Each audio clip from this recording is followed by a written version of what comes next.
ಹಣದ ಮಹತ್ವ ಏನಿದೆ ಹೇಳ್ರಿ. ನಿಜವಾಗಿ ಯೋಚನೆ ಮಾಡಿ ನೋಡಿದ್ರೆ ಹಣದ ಮಹತ್ವ ಏನಿದೆ? ಬಹಳ ಹಣ ಇದೆ ಅಂತ ಇಟ್ಕೊಡ್ರಿ, ಏನ್ ಮಾಡ್ತೀರಿ ಹಣದಿಂದ? ಏನ್ ಮಾಡ್ತೀರಿ?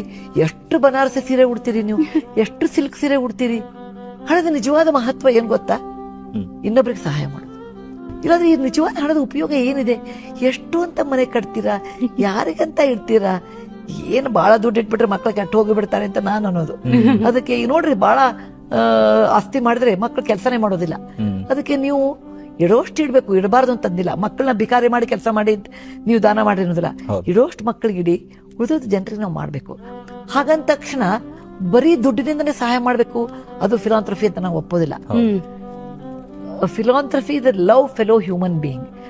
ಯಾರೋ ಕಷ್ಟದಲ್ಲಿದ್ದಾರೆ, ಎಷ್ಟೋ ಸಾರಿ ಸಾಂತ್ವನದ ಮಾತುಗಳನ್ನ ನೀವು ಏನ್ ಹೇಳ್ತಿರಲ್ಲ, ಅದೆಷ್ಟು ಸಹಕಾರಿಯಾಗ್ತದೆ ಜೀವನದಲ್ಲಿ. ಅದಕ್ಕೆ ಸಾಂತ್ವನದ ಮಾತು ನೀವು ಒಂದು ಫಿಲಾಂಥ್ರಫಿ.